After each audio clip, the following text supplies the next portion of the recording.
Honorable Collective Leadership, His Excellency Tajarui Wo, Tahit Tanigana. Abna laga morom to kirman bi tangwar sinagwado. Itya jabi amikhan. Abna laga.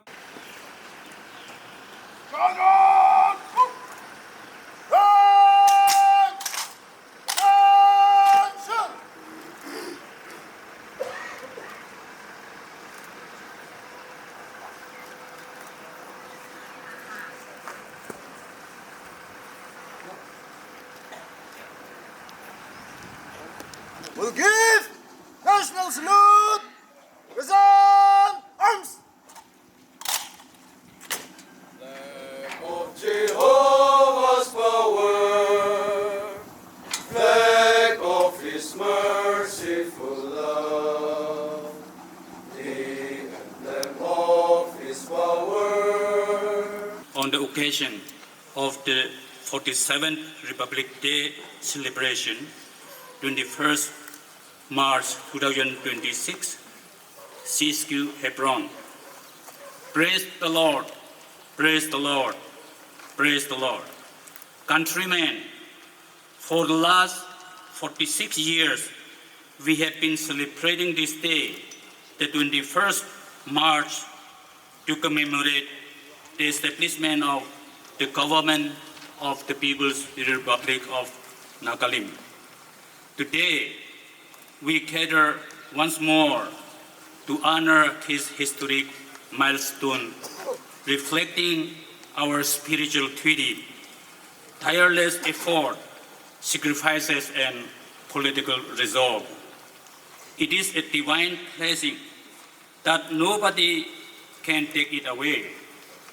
Let us take pride, give thanks to Almighty God, and pray that truth, justice, and fear of the Lord strengthen our government.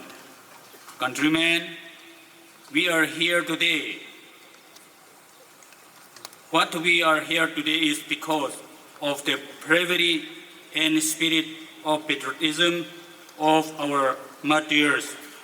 They stood at the ground defending our God-given rights, withstanding against a powerful force. They gave theirs today for our tomorrow. The legacy of martyrs is alive today as part of our Naga Nation's conscience.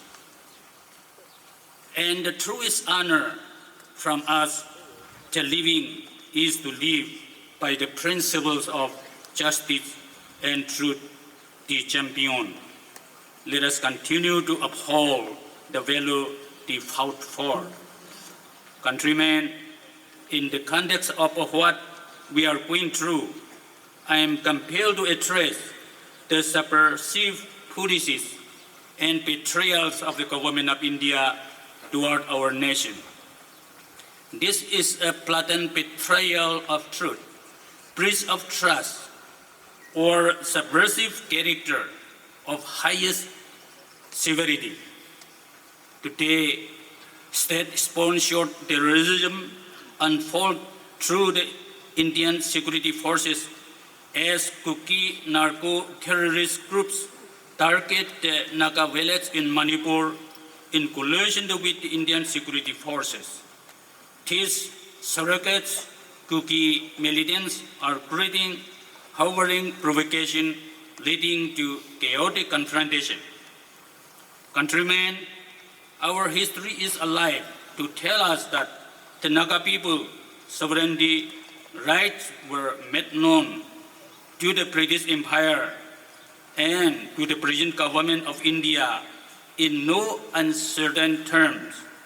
The Naga strongly projected sovereign narrative based on the universal truth that sovereignty belongs to the people and no authority, however mighty, has the right to take it away.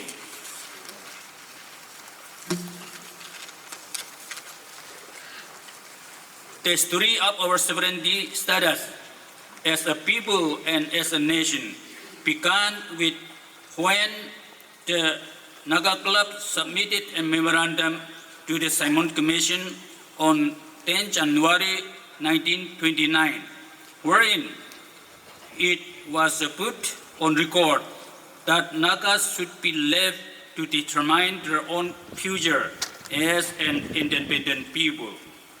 The key message was clear: leave us alone to determine for ourselves as in ancient time, urging the British to safeguard the right of the Naga nation against the encroaching neighbors and ensuring that they were not placed under the mercy of other people who could have never conquered us themselves.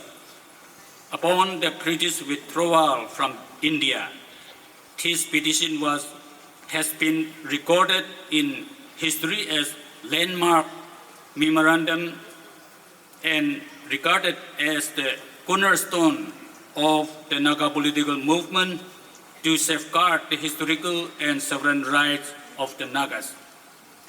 Henceforth, every effort was made to ensure the British Indian government understood our legitimate right as a sovereign nation. The British government responded with pretentious seriousness to respect the sovereign right of the Nagas without any meaningful follow-up action as deemed necessary.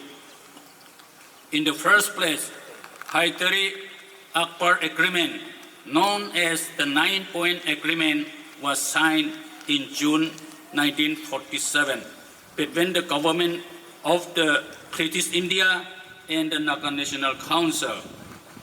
This was intended as a transitional agreement guaranteeing Naga self-government for 10 years after India's independence, with the option for a new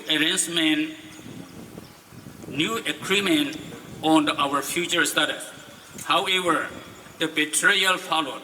The government of India failed to honor its core promise, interpreting the agreement merely as district autonomous within Indian constitution, rather than recognizing it as the potential step towards Naga independence. The Naga leadership rejected this sinister design of the government of India to force the Nagas into the Indian Union.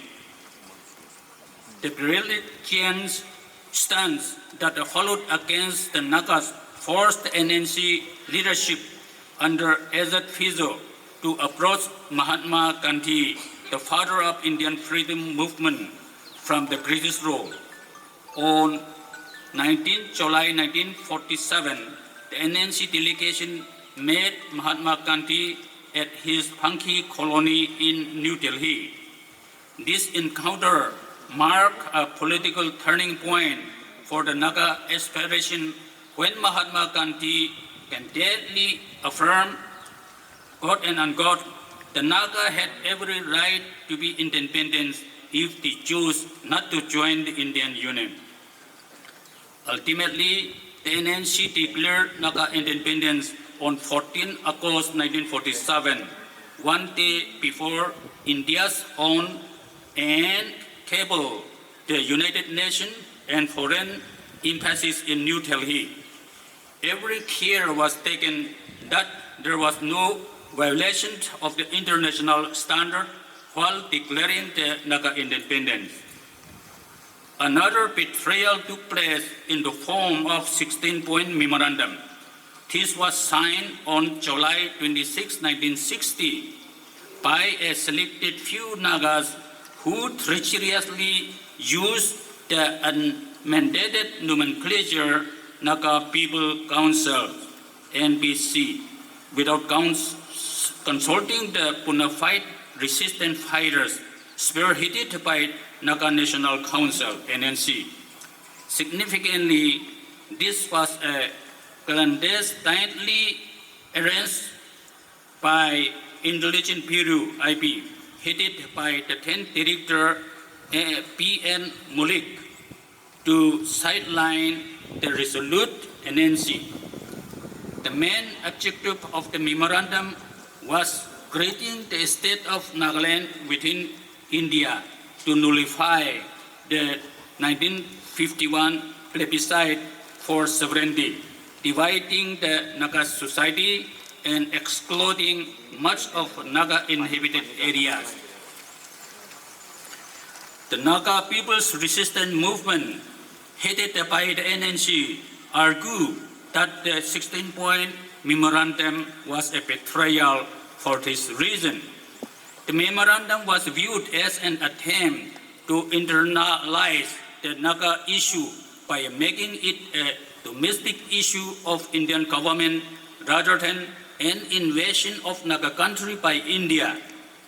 The NPC, which negotiated the deal, was viewed as the creation of the Indian government to bypass the NNC led by Azad Fizo, who was abroad.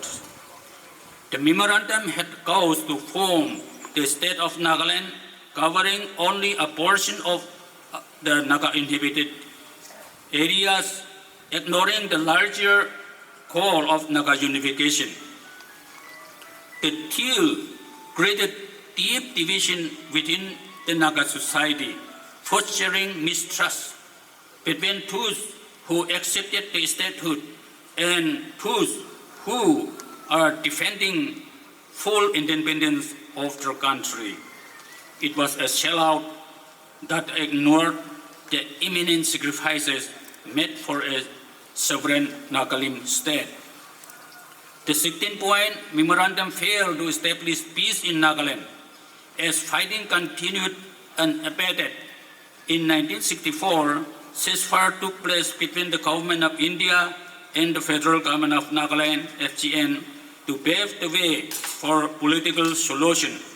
Significantly, after 6 rounds of talk, failure was imminent, as fundamental disagreement arose when Naga leaders stood their ground on Naga sovereignty as something non-negotiable, while the government of India maintained that any solution must be within the framework of Indian Constitution.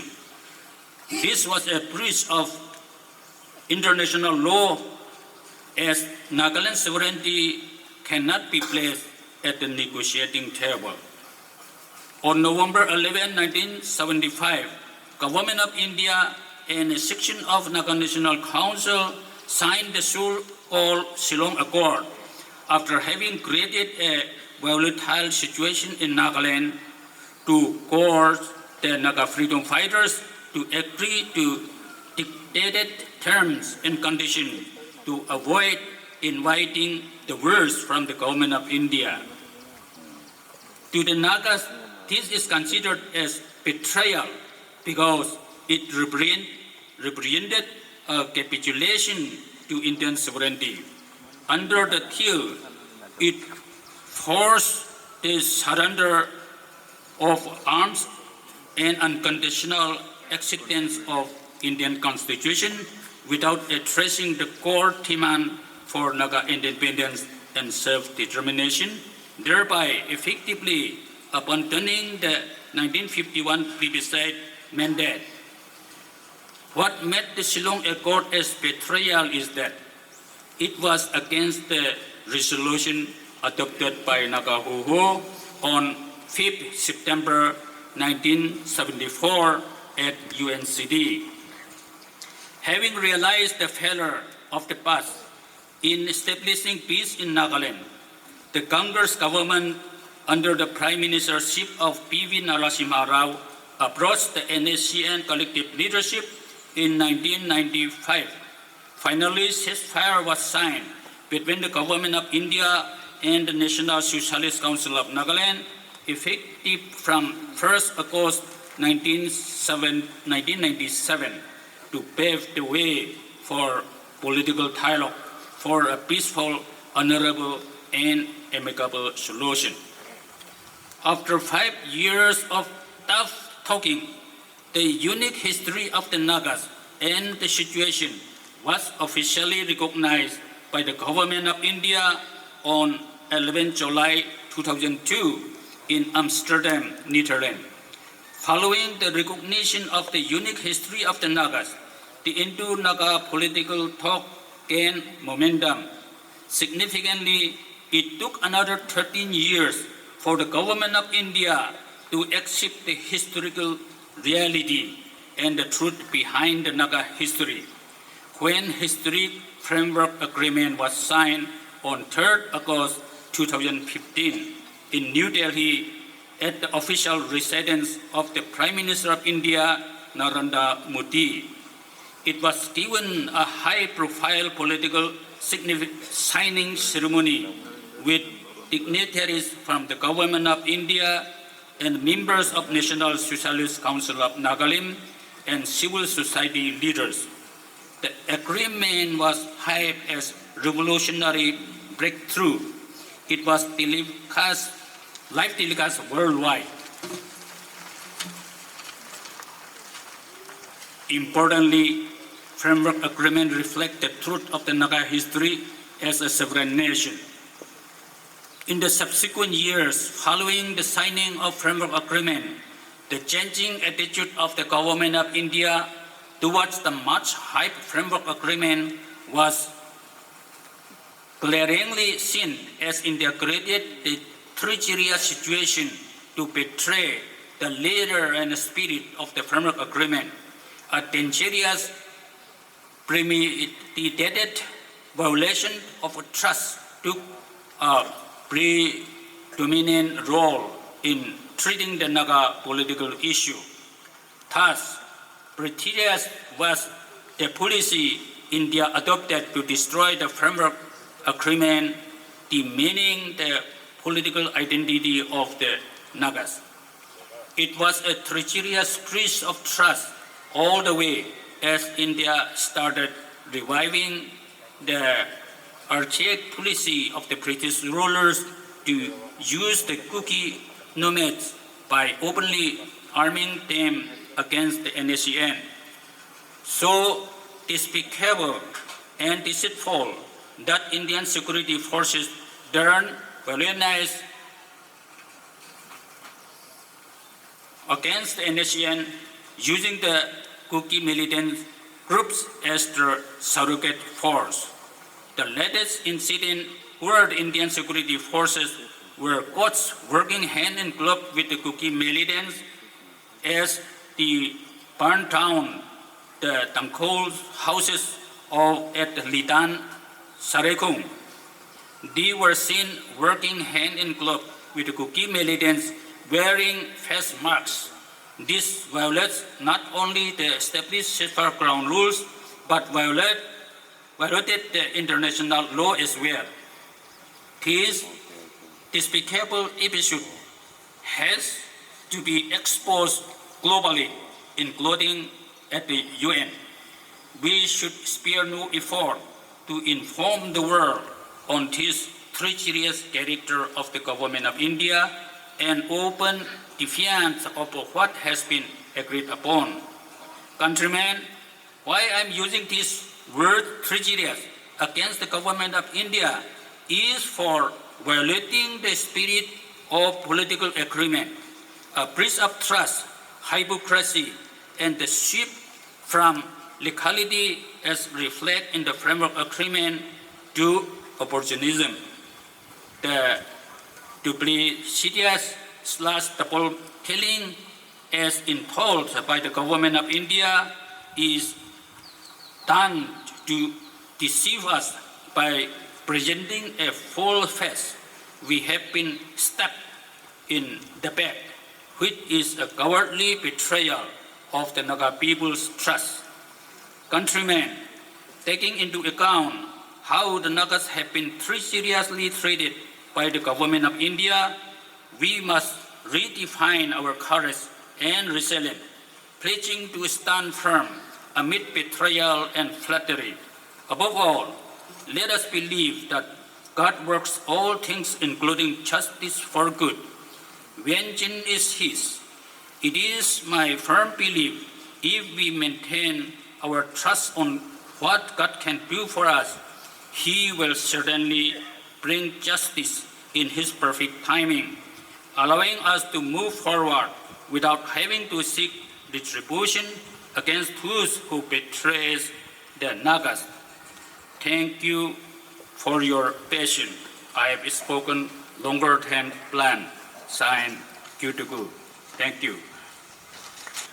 Captain Hobson Jimmy, Wumtangku Region. Captain G. Sumipai, MSM, Wumtangku Region. Captain Redemption Jimmy, Wumtangku Region. Captain R.S. Mayangam, Wumtangku Region. Captain Thanglai Singh, Khurmi Region.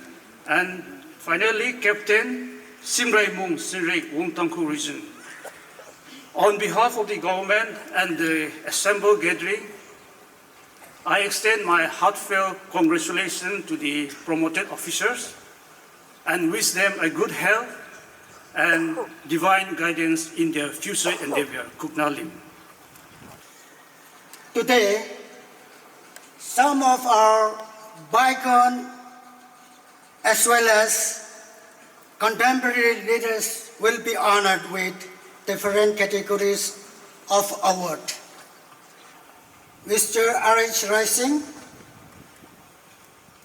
SECL, awarded Nagalim Cross and 50 years long-standing award. Second, Lieutenant Late General Hotrung, Nagalim Cross, posthumously. Late Angelus Paiza Shimra, Nagalim Cross, posthumously. Lieutenant General Retired Bukeho Fote MM, 50 years long-standing award. Captain Retired Samson Chejo, Kilon Sir, Yariwas Distinguished Service Award. Late Ino Lumpa Rising, Member Steering Committee, Meritorious Service Award.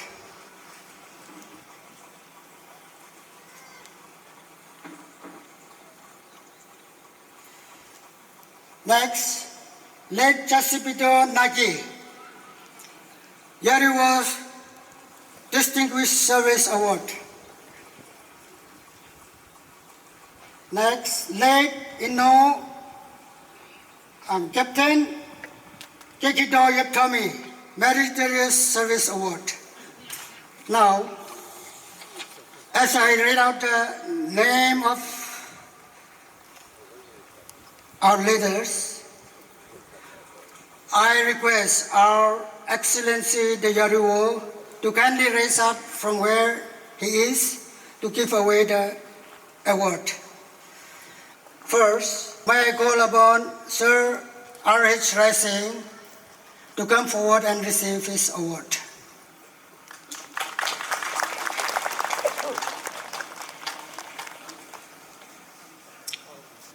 Next,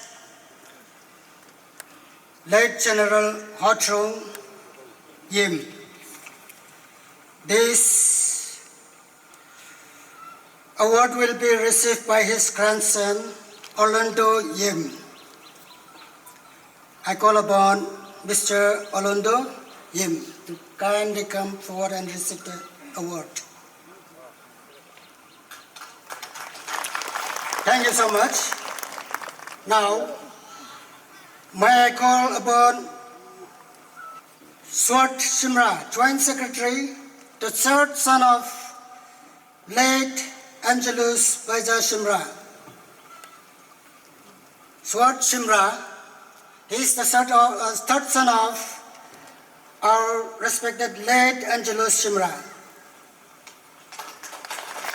Thank you so much. Next, we have Lieutenant General Bukeho Fote MM retired. That will be followed by Sir R.H. Rising again.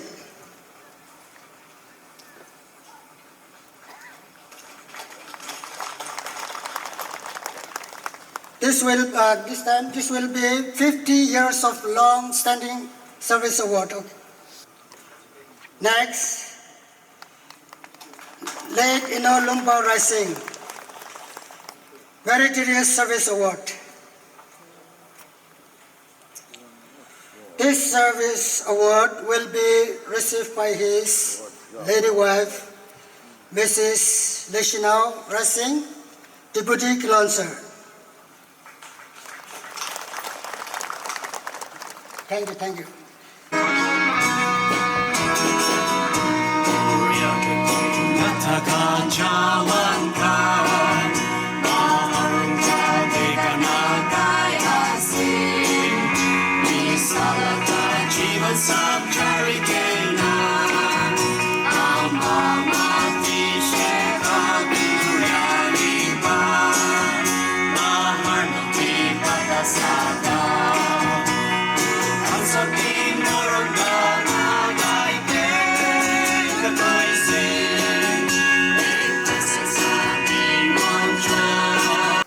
It's an honor for me to be here.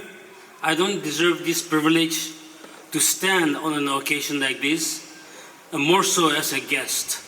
But thank you nevertheless for giving me this pleasure and the privilege to take this opportunity and to share this celebration in a more honorable manner.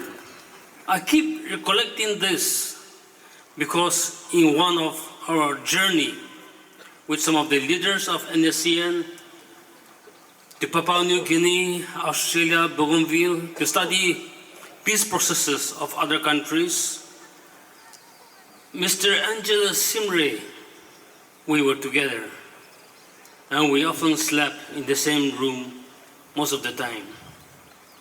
And he would talk on and on about how the Namtilok attack was planned out.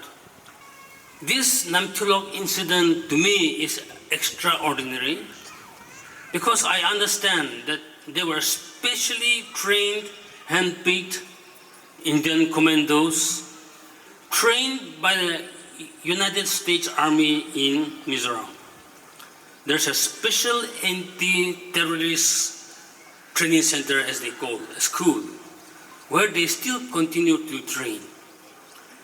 This is some of the contradictions that United States government does to struggling communities. On one hand, they say they support our struggling people. On the other hand, they identify with the suppressors. But this first batch of specially trained commandos, they were humiliated, turned into dust, wiped off from the face of the world by our very efficient, dedicated handful of Naga Army. I just mentioned Angelus Rising, but some of them are still here. For instance, whom we know as Captain Wang Metan those days. There were others. And when I mentioned Captain Wang Metan, now V.S. Atem, there are so many stories behind his achievement as a Naga Army. Not only going to China, he is also a trained doctor to treat Naga soldiers by the Chinese people, Chinese government while in China. And we don't know how many lives he has saved in the battle through those dedication. One glaring achievement is when he became the chief of Naga Army as a brigadier in the 90s. And Nagaland was ruled or dictated by a notorious Indian army called Colonel Ajit Singh, no? Yeah, Ajit Singh, Colonel Ajit Singh. He runs his camp at Gaspani, and he will occupy the whole camp, which was actually like a jail. And in those days, he will wear army uniform, But on top of his army uniform, he will wear shawls, sometimes tangkul shawls, sometimes sema shawls. And in Dimapur, he will go around.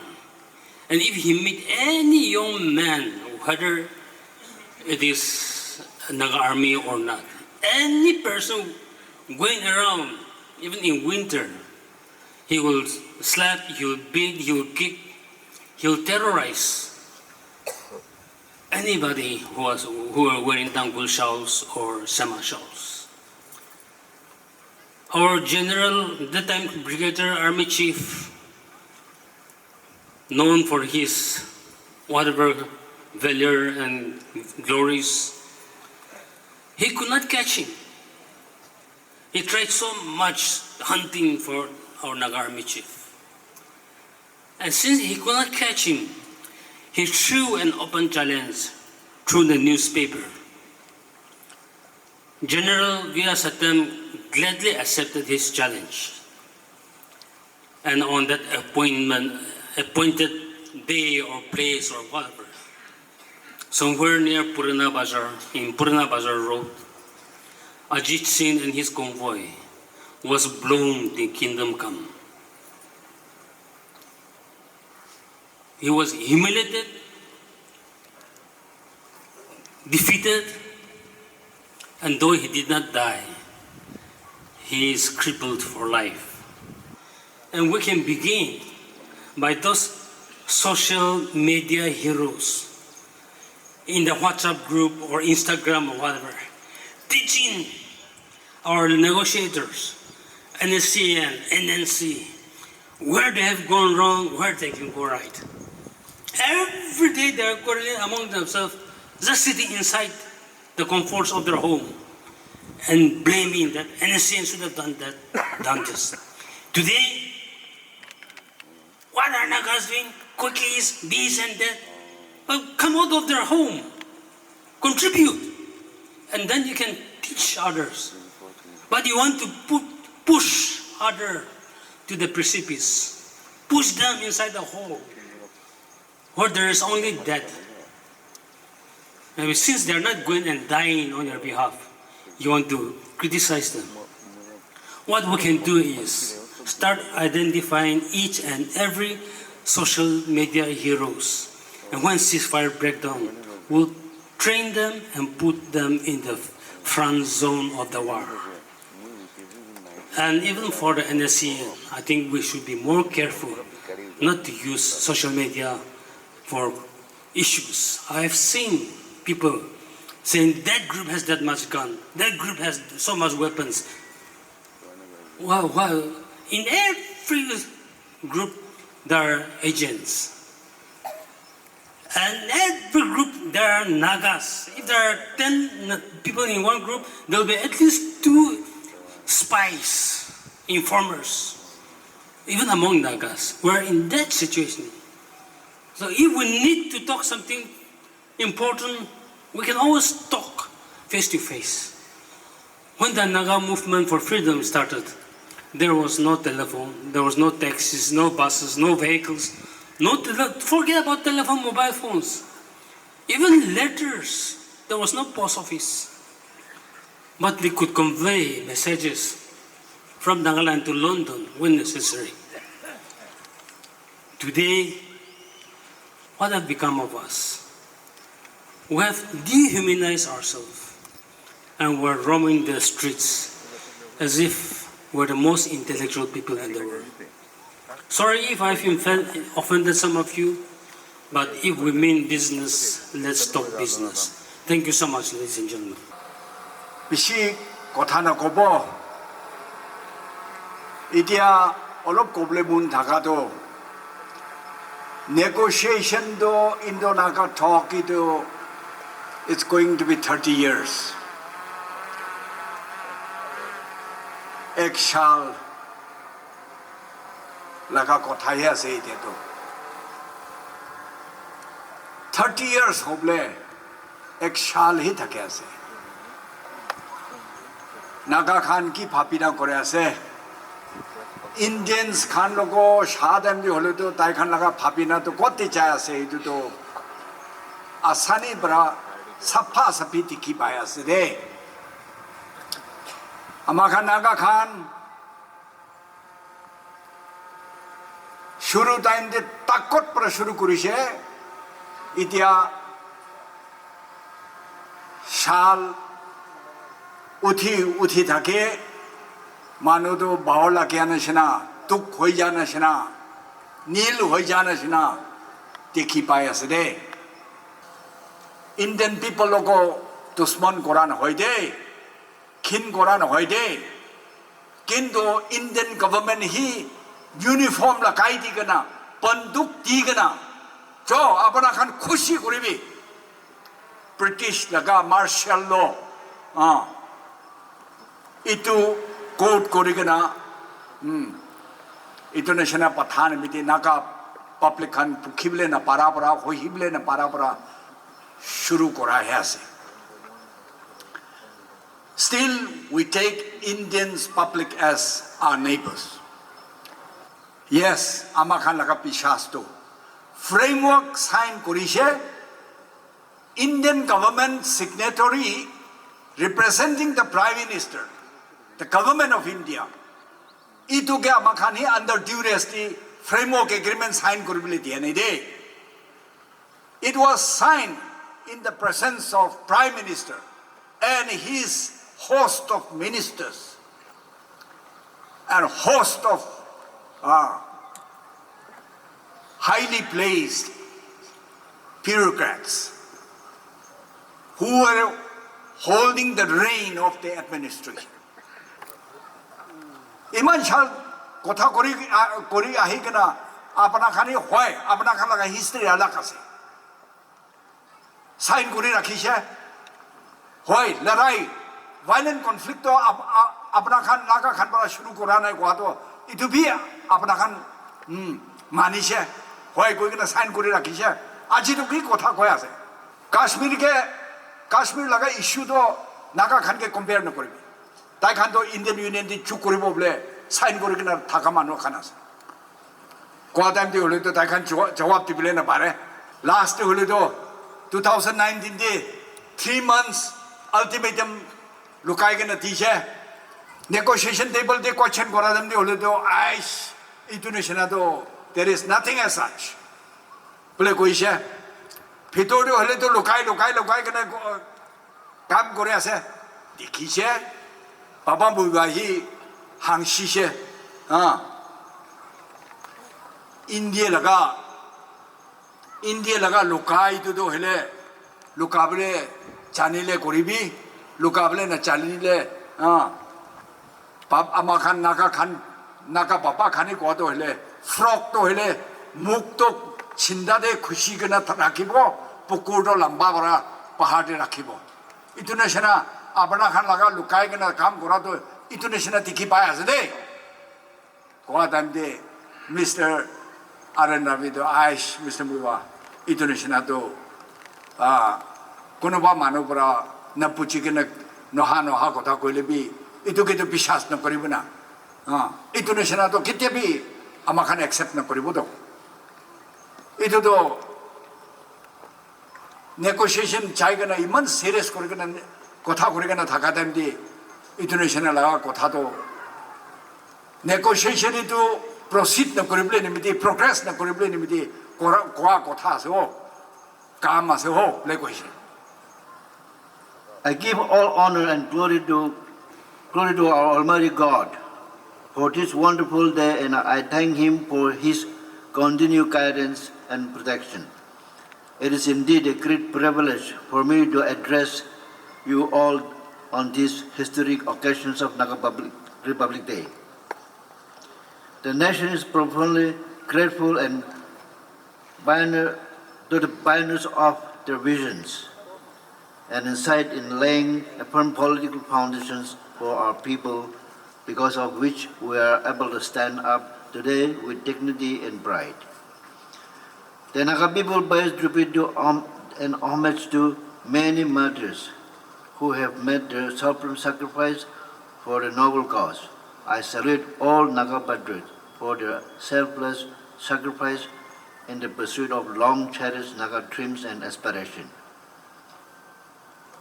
May their unyielding spirit and selflessness continue to inspire kites and strengthen us.